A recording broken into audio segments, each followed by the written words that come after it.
Hey, welcome back to the stash. It's been a rough stretch lately if you're someone who reads a lot of modern comics, with books like Daredevil, The Amazing Spider-Man, and even Detective Comics dragging their feet or completely losing sight of what made them special in the first place.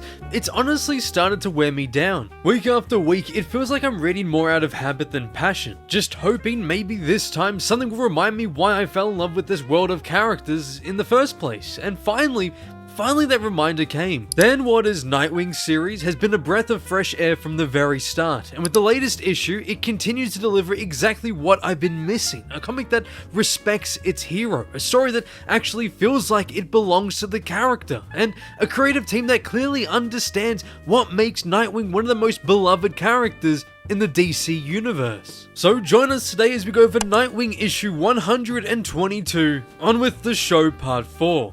Before we get into that though, I want to take a quick second to say that here at The Stash, we're trying to reach 11.5 thousand subscribers before the end of the month. It's a huge ask. With your help, I know we can do it. So if you like Nightwing or just comic content in general, feel free to stick around and maybe hit that subscribe button. But anyway, with all that being said, let's jump right back into the video.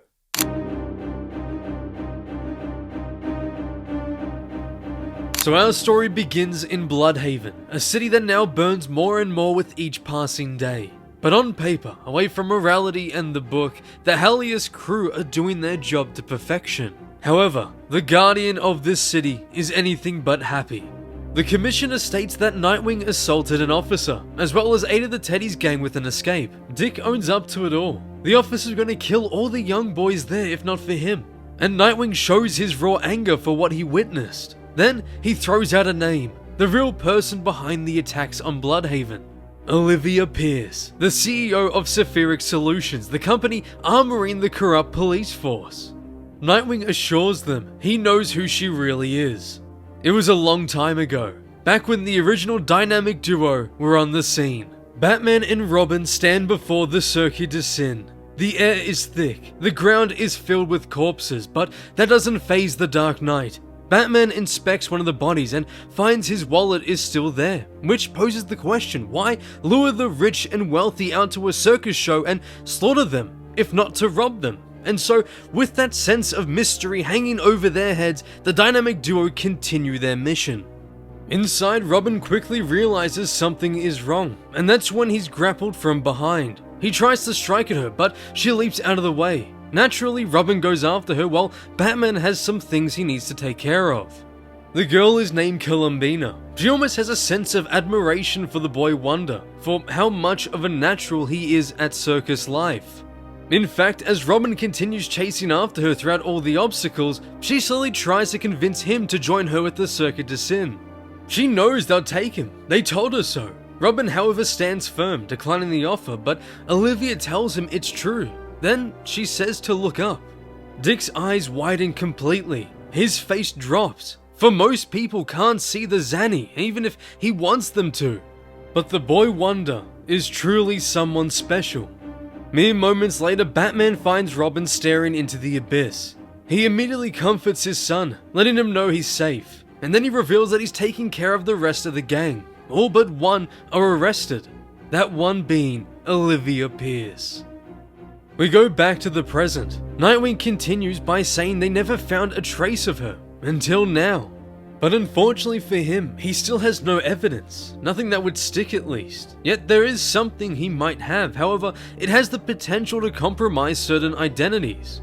But then the commissioner reminds Dick of his recent actions, as well as for how she's not going to disarm her officers when there's a war going on. And to make things worse, his sister won't budge either. He needs proof and he needs it now. Then suddenly, a bomb erupts close by, and wasting no time, Nightwing rushes to the scene. Once arrived, he finds a flyboy. He tries to interrogate him, but he simply won't budge. And that's when Helios officers arrive, warning Nightwing to drop the perp. Later on, Nightwing stands quietly and solemnly in Titan's tower, looking out forth to his fallen city. Barbara arrives and tries to get his mood back up, but nothing's working. He gave the gangs a way out, a way to receive his help, yet no one's called and things are only getting worse. Babs reassures him, sometimes things like this just take a little while longer to work. And so, our story ends with the beginning of Barbara's promise, with a member of the Flyboys desperately searching for Nightwing's device and calling for his help.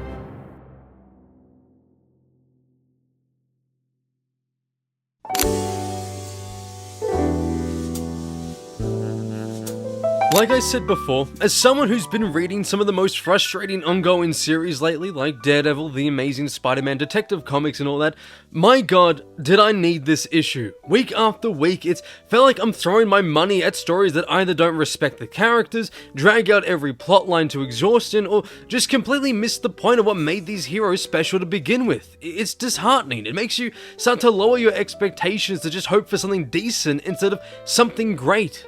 And Dan Watter's Nightwing run grabbed me from the start. Each installment has been hit after hit, with the series seemingly getting better and better with each release. And I'm so happy that even now, it's still holding on to that spot as one of my absolute favorite titles of 2025. The way that Waters writes Dick Grayson feels so natural, so true to who the character is supposed to be. It's just so refreshing. Every page feels like it understands Dick Grayson, not just as a superhero, but as a person. And honestly, it's the closest I've felt to reading the Nightwing I grew up with since Chuck Dixon's run. Not just because of the action or the style, but because of the heart, because it feels right. Dan's voice for Grayson is honestly perfect, and one of the things I'm loving most about this series is how it isn't afraid to show a little bit more grit of his character. It's not over the top, nor is it out of nowhere, but rather it's been building, and most importantly, it feels earned. You can feel that anger quietly simmering underneath the surface, growing just a little bit more with each issue, and the way it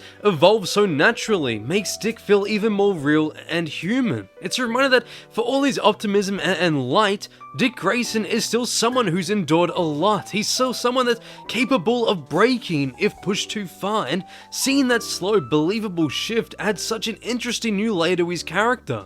It's been handled so well, and I think another reason as to why has got to be the sense of isolation Nightwing feels from his city Bloodhaven. No one's contacting him for help, the police are against him big time here, the Titans are gone, and even his half-sister won't lend him support. The foundation is honestly perfect, and I can't wait to see how it evolves further. And the flashback in this issue was easily one of the best highlights for me. I've always had a soft spot for early days Batman and Robin stories, and this one captures that classic magic perfectly. Even in just a few short pages, Waters nails the heart of what made the dynamic duo so special. The trust, the mentorship, the bond that shaped Dick into the man he is today. It's not just a throwaway nostalgia moment either, it feels meaningful to the story being told right now. I'm also really glad the issue took time to explore the buried history between Dick and Olivia. It's the kind of detail that could have easily dragged down the pacing or felt out of place if handled poorly, but here it fits. It feels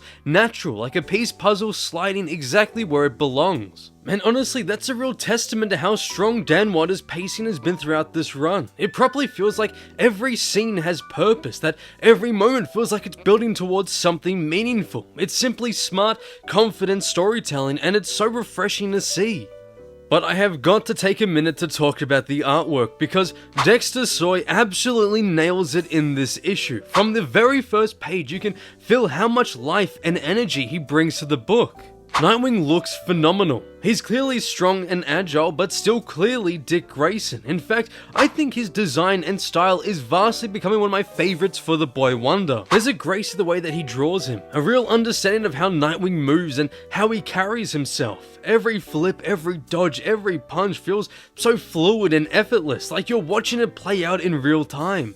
And then when it comes to the flashback, somehow his art got even better. Soy's work adds so much more weight and tension to that part of the story. The atmosphere he creates makes the emotions between Robin and Olivia hit harder. The lighting, the framing, even the smallest gestures, it all works together to deepen the story being told. And what really impressed me is how seamlessly Soy shifts between the present day grit and the flashback nostalgia without ever losing the visual consistency of the book.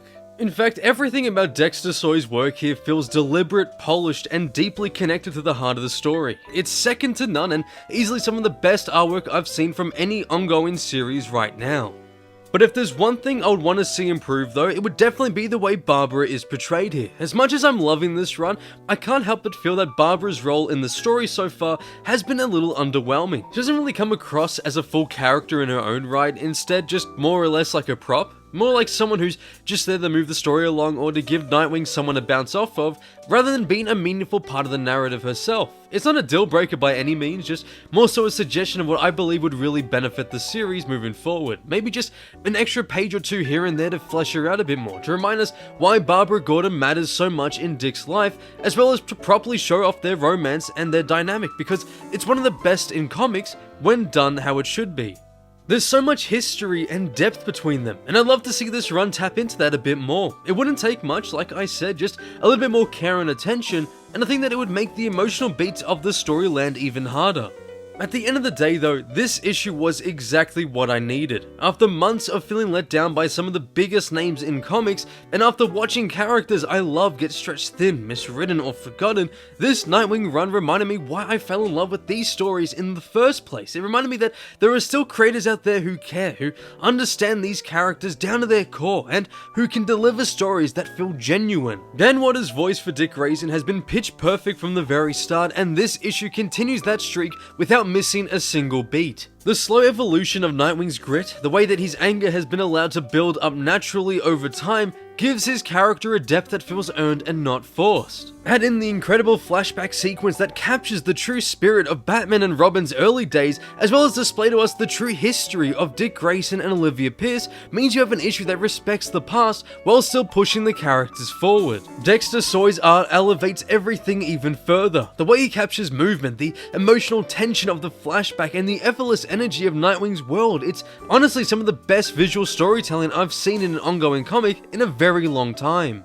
Overall though, this issue, and really this whole run so far, has been a breath of fresh air. It's proof that when the right creative team is behind a character they truly understand and respect, magic can still happen. And in a time where so many comics feel like a complete chore to read, Nightwing reminds me that great storytelling still exists, that hope, heart, heroism can still leap off the page. And honestly, that's all I could ever ask for.